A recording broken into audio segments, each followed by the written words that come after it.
Ada tempat-tempat tertentu yang secara spesifik mempercepat terkabulnya doa. Misal, ada yang tempatnya itu untuk umum di Mekah, area Ka'bah, kan? Multazam, Raudhah. Tapi kan nggak semua kita bisa ke sana.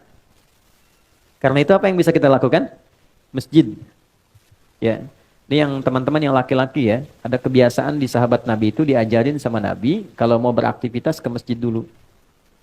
Oke? Mereka berangkat dari masjid setelah subuh, salat syuruk, udah punya agenda. Jadi agenda itu disiapkan dari malam.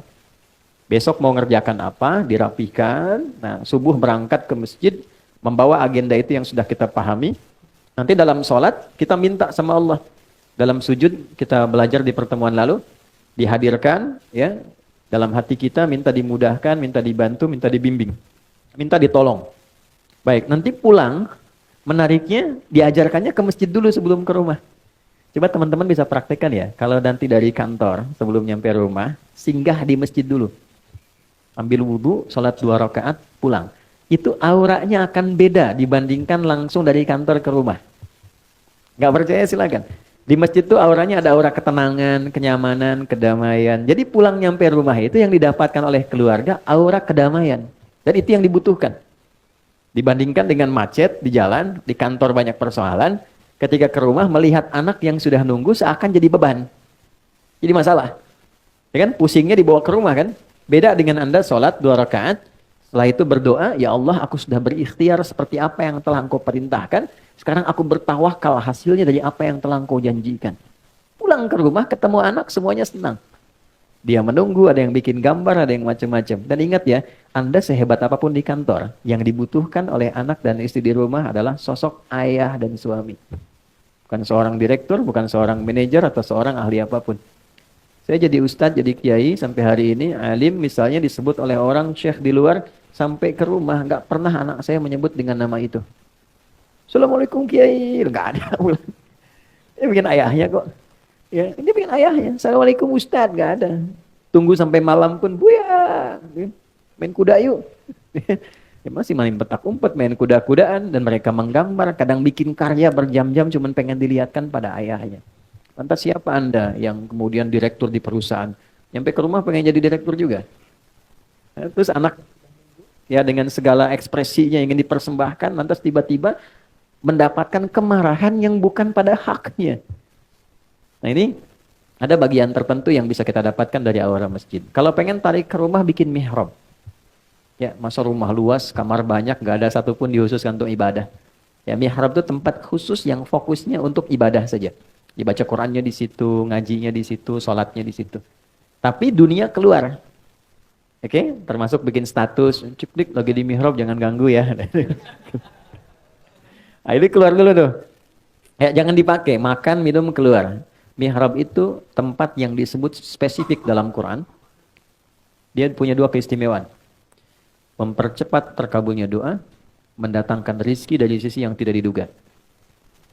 Ya, itu ada di Quran surah ketiga Ali Imran ayat 37. Ya, fataqabbalaha rabbuha biqabulin hasanin wa ambataha nabatan hasana wa kaffalaha Zakaria. Poinnya, kullama dakhala 'alaiha Zakaria al-mihrab wajada 'indaha rizqa. Qala ya Maryamu anna laki hadha? Qalat huwa min 'indillah. Poinnya, innallaha yarzuqu man yasha' bighairi hisab. Jadi kalau punya mihrab, makanya kenapa imam mimpinnya di mihrab? Kan tempat imam ngimamin di masjid mihrab kan? Karena memang di tempat itulah cepat terkabulnya doa, imam mewakili pemohon doa dari makmum. Untuk itu ada kualifikasi imam yang tidak sama dengan makmum. Imam di kantor tidak sama dengan imam di masjid. Jadi jangan paksakan jadi imam di kantor, pengen setara di masjid. Fikihnya beda, ruang dan waktunya tidak sama. Kualifikasinya tidak serupa. Pelajari boleh, kalau sudah paham boleh dilakukan. Saya pernah mimpin pesantren di Jakarta, di Lebak Bulus.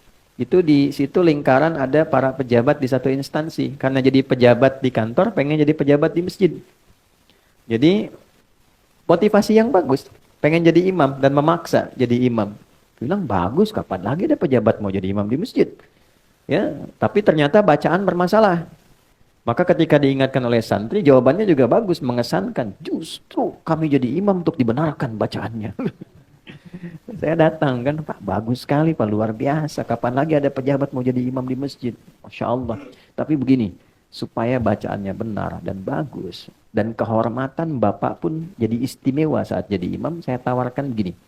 Nanti sebelum Bapak ngimami, saya tugaskan santri untuk mendengar bacaan Bapak. Kalau baik ditetapkan, kalau kurang dikoreksi. Tapi tidak menurunkan status Bapak jadi imam. Bapak tetap imam, zuhur dan asar. Kan? Kan tidak dikoreksi. Ya kan? Yang penting bagi pejabat kan nggak turun jabatan. Ya kan? Bapak tetap imam tapi zuhur dan asar. Tapi kalau ingin subuh, maghrib dan isya, Bapak dengarkan dulu santi koreksi. Nah, dalam rangka koreksi itu saya pimpin dengan yang lain. Oh, sepakat Ustaz. Yang penting kan nggak turun jabatan. Ya kan? Nah, setelah berlangsung dipimpin terasa bagus, nyaman, akhirnya kita tawari, Pak, silakan. Oh enggak, udah ini aja. Bagus kok. Ya kan? Nah, jadi kadang-kadang ada pola komunikasi hikmah itu tidak harus selalu marah. Orang belum tahu diberitahu, bukan dimarahi. Ya, maka di rumah bikin, walaupun tidak harus satu ruangan, sehamparan sejadah, kita bisa sholat, kita bisa minta. Nah, itu mempercepat terkabulnya doa.